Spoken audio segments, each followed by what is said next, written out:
Thank you, folks. As the credits roll, it gives me great pleasure, first of all, to introduce our moderator for this conversation, Mark Farrell, who's a passionate speaker to audiences, K through 12, college, corporate, and more.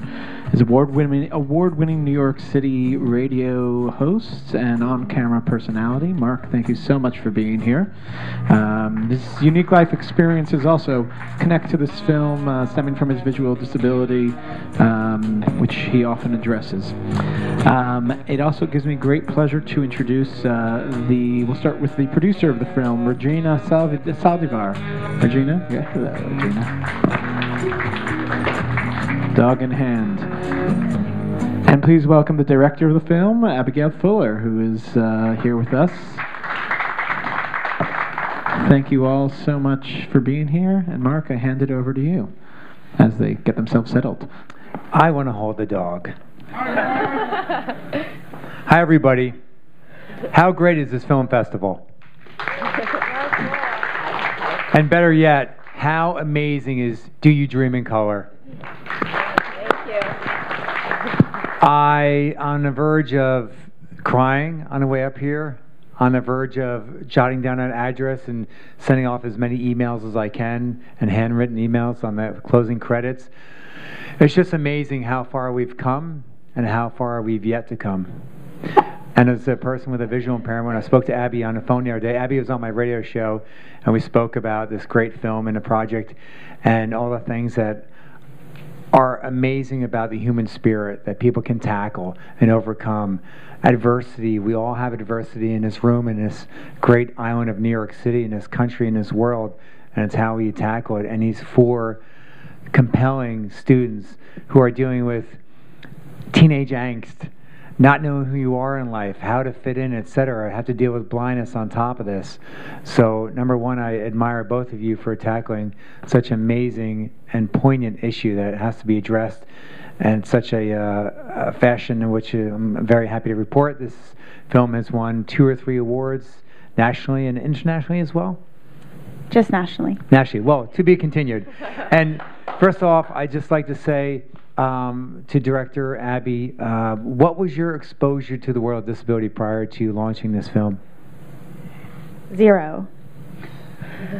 You know, we actually, Regina was just telling a story in the hallway that she had. Why don't you tell it? Actually? When I was in high school, I am 30 now, so about 15 years ago, there were 2 visually impaired students in my high school, and not once did I talk to them or know how to approach them or anything. And this film just opened my eyes. Like, you know, had I known then what I know now, I'd be best friends with them probably. And so I'm just really happy that throughout the whole filmmaking process, I just learned so much, and it just opened my mind and world to.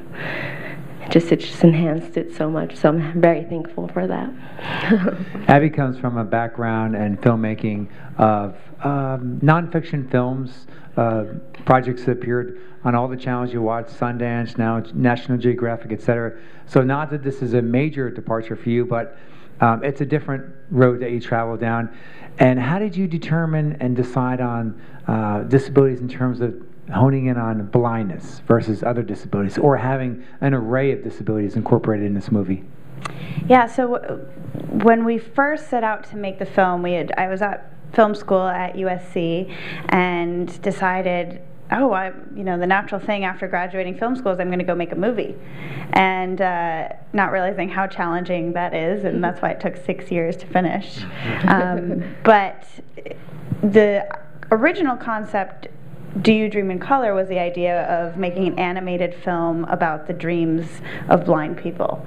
That's where the idea came from. And then we started working with some of the organizations, the Braille Institute in Southern California and Lighthouse for the Blind in Northern California, to talk to young people about what their dreams were like, and then pair them with animators. And then what happened was we started volunteering and going to camp and spending time with these young people, and we went from people who were interested in making a film about dreams in their sleeping dreams to wanting to actually put a voice to a story that we hadn't been privy to before.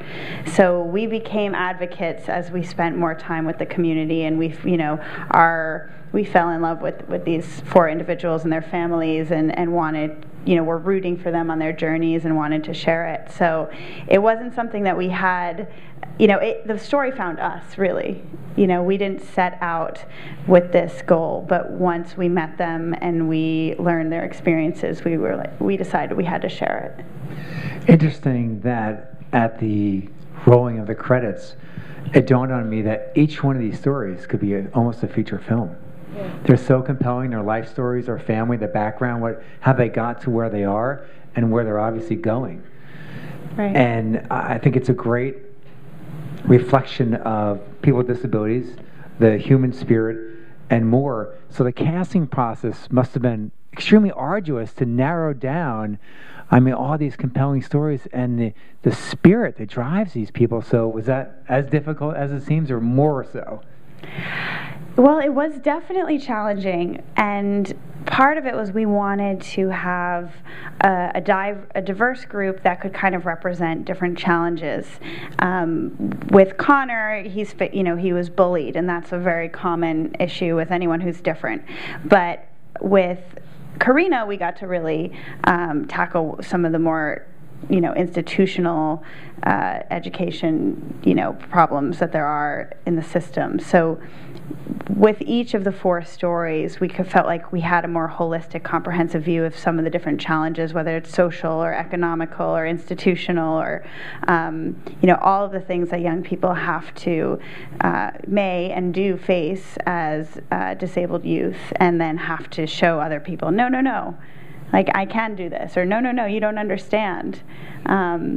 So we felt like those 4, and then they also had very tangible goals that we could track, over the course of a year or so. They had big dreams, and they were articulate. So these 4 really kind of rose to the top pretty quickly when we were meeting. But we met so many different, and we actually started filming with 9 when we first started. And then as we went down, we realized it was too many characters, and these 4 really rose to the top as kind of the most articulate and the strongest stories. Regina, I'm sure you and your colleagues, Abby and Sarah, who's not here today. Sarah's correct, not here today? No, she couldn't be here. Identified and probably related to 1 or 2 individuals, gravitated more so than others. Is there anything in particular that really tugged on your heartstring, the characters-wise? Yeah. So I grew up aspiring to be an actress when I was 12 years old. I watched the movie Flubber, and I was like, I want to play with green goo. And so I moved out to LA when I was 17, and I did a summer camp of acting. And when I was there, I was very scared. I was very scared to be vulnerable. I was very scared to pursue a dream. So I let go of acting, and I put it on the back burner. And I went to film school. I studied producing. And when I moved back to LA, hanging out with these kids and seeing how fearless they were and how they didn't let anyone get in their way of being happy or pursuing their dreams inspired me to tap back into that. So they really fueled me, and just being with them, and their energy was just so infectious and loving and open. So just hanging out with them and their families, opening up their homes to our entire crew, sleeping on their couches, them cooking for us, there's a lot of little beautiful moments that I'm very grateful for. And yourself, Abby? Yeah, remind me of the question. Oh, by the way, I had to say, that's the world of documentary films, right? Sleeping on couches? Yeah. Thank God for gracious people. Were there any particular, of the 9 or the 4 characters that were in the film that you really identified most? I remember when you were on a show the other day, you spoke about how you spent a lot of times reading to Karina and helping her out with her homework. Yeah. I think all of them, for different reasons, we connected with. It's hard to say that there were any, all 4 equal, I think. But I identified, I think, the most with Sarah, personally, because I did the same AFS program when I was in high school. Wow. So I went to Costa Rica. So I knew the whole process, and I had done AFS, and I had the same kind of yearning to travel at that age. So I kind of identified very much with what she was going through. But I mean, they're all great. I mean, Connor is just, I wish he was here now. He is the best person at Q&As because he's just, he has such a big personality, and that is really him. Like he is that positive guy and he's still on at the skate park every week. And the reason he actually couldn't be here is he's in a play right now in Los Angeles, so he's acting, and he also recently came out of the closet. And is is very active in Blind Pride International, and so he is just like such a champion for talking about like being different and owning like who you are, and being proud of your differences, and not being ashamed for anything about who you are if it's not like the person at your school that's mean to you. I think we all have a little bit of a Connor in all of us, correct? After that movie, unbelievable. Is that Victor in the front? Yes, sir. I know that voice. Former intern of mine. Hi, Victor. Hey, Victor. In terms of the movie, it's so well shot. It's so smooth. It's so eloquent on many, many levels. Was there any concern about, when you were on a technical aspect, working with Connor, going down those roads and skateboarding? I see some exchanges of glances here. I guess there was. Well, yeah, we had at one point a skating cinematographer come out, and he took a red camera, that opening sequence with Connor going down the street. He had $100,000 camera, and was just on his skateboard going down the street, and so we were all very nervous that day. But yeah, it was not me on the skateboard with the camera, so I was just watching from the sidelines, with my fingers crossed. But yeah, we had a lot of fun. I mean, it was amazing for him, some of those shots where he's like going down the street, and then there's like a car that comes by, and we're all the time just worried. The crew's holding our breath. No. We're like, oh my gosh, should we stop him? It's like, no, let him. He's gonna do it. Let's just film it. But yeah, he's so courageous, and also like he knows way more than. As just as much as a sighted person, pretty much. He's memorized all the streets, and he can hear the flow of traffic, and he knows how to be safe. So it's nothing to worry about necessarily more than a sighted skateboarder. I was speaking to you. We're short for time, so we want to take some questions from the audience. Anyone have a question? Do we have mics for the audience? Sure. First question, when Victor. is this movie actually coming out to show in theaters?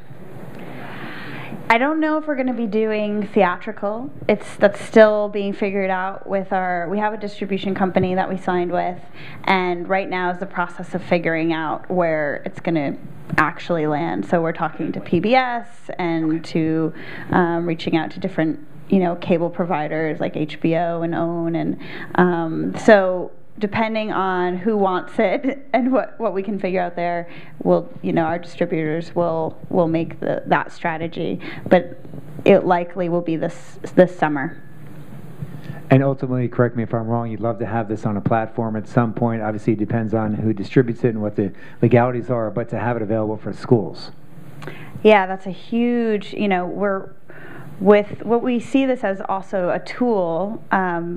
When we set out to make it, we were like, this would be great to have in every organization for the visually impaired across the country, so that young people can have this as role models. Because if you think about the media, and this is something, I don't know if Kathy's still here, but we were just having a conversation earlier about this. If you think about role models in the media, and this is, I'm sure I'm preaching to the choir here, but there aren't many examples of, you have Stevie Wonder, but who else are you looking to as, I want to skateboard, or I want to be in a band? And a lot of times parents don't know exactly what you're capable of either, because they're not blind, and they're worried.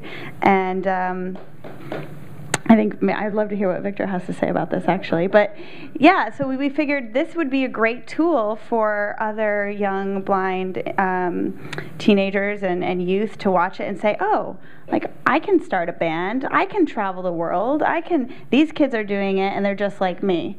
And they're real examples of people who are pursuing their dreams. And unfortunately, what we've noticed working with a lot of the organizations is a lot of young people are kind of coddled.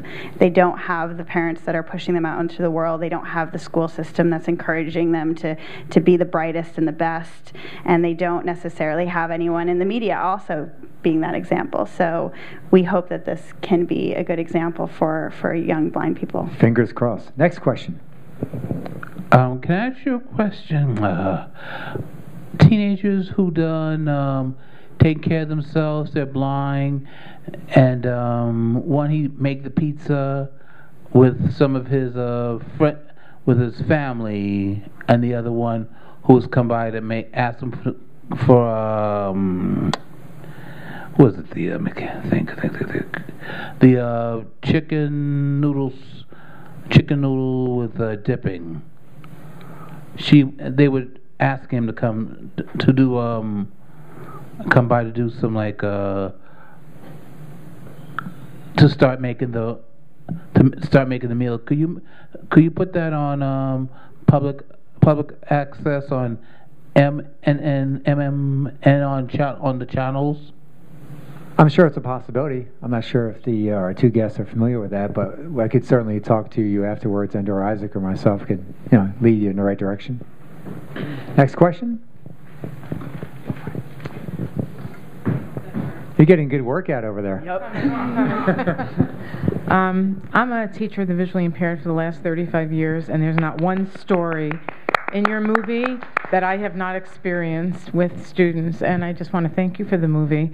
As a teacher of the visually impaired, I felt like I've been an advocate for my whole life, even though I've been told by my employer that I'm not. But you can't not be an advocate.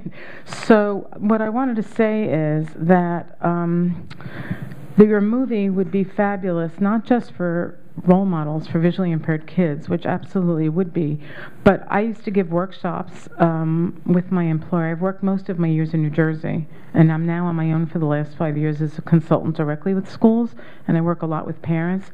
And those same teachers and school districts that you saw didn't do the right thing, for whatever their reasons, they're the ones that, I would love to see those in workshops for schools that are about to get a visually impaired child, or just as a workshop in general when they do teacher trainings, and also for parents, because these parents were amazing, all of them, but you saw one parent who had resources, one parent who didn't, try to do the best for their kids in any way they could, but parents also need to see what kids can do, and I would love to see whatever you do with your film to be available to everybody in general, because I have worked with fantastic parents and fearful parents and all kinds of parents, and I had a bike rider, with no vision my first year out, so I know that I don't want to ramble, but I'm just saying it would be great for everybody to see, so thank you for this.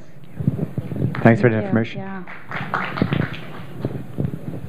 As a mom who has two kids who are teaching currently in low-income public schools, I'm shocked that these teachers are not getting the training that they need for these kids, and I do think it's so critical that this film gets put into the Teachers Association, so that these teachers who, because the teachers that were represented who were so laissez-faire about that young woman's education, knowing that my kids, they don't have any understanding of these acts at all, because they're not taught that when they get their teaching degrees, and they don't know how to access it, and their school districts don't. So I think somehow you do have to concentrate, instead of getting it out into the wider public, into getting it into school districts and teacher trainings and orientations for these teachers, because I can tell you my two kids have no clue about this at all, and they went to really good colleges, so I think that would be a fabulous focus, and I so appreciated your film. Thank you, and yeah, that is definitely a goal. That is definitely a goal, and we're working on that actually right now. Mark, Abigail? Just one quick comment, Yes, if I can. Yes, you're very valid on that point, and it all comes down to sensitivity as well. And that's where I try to do my part as a speaker, going to high schools, K through 12, and colleges, to especially to early education and further on teachers who are going to be in this world, and they have the laws that are governing for these students to have these accommodations, but even the teachers should just, in the sense of understanding, sensitivity, etc., at least have that core minimum before they enter the classroom. Actually, just before we finish up, I want to give another thank you. I mean, having this film also audio described, which is something that makes it available for the entire visually impaired community, and Michelle Spitz, our audio describer. You did this one, right, Michelle? Who's in the audience, Excellent. donated her voice and the services, and is an advocate in this world, so we thank her for helping us make that accessible. You rock, Michelle. And David Linton was here before, who's another audio describer, and we try to do that for a lot of the ReelAbilities films to make these films accessible. I'm going to also note that later on today at 6 p.m. we have the film True Smile, which also touches on the topic of two brothers who ride a tandem bike from Spain to Morocco. One of them is blind and with autism, and many more fantastic films here this week, so check out the whole program. Thank you all so much for being here. Abigail, Regina, and Mark, of course, thank you. Thank you guys for coming out on a Sunday, beautiful Sunday afternoon in New York to watch the film too.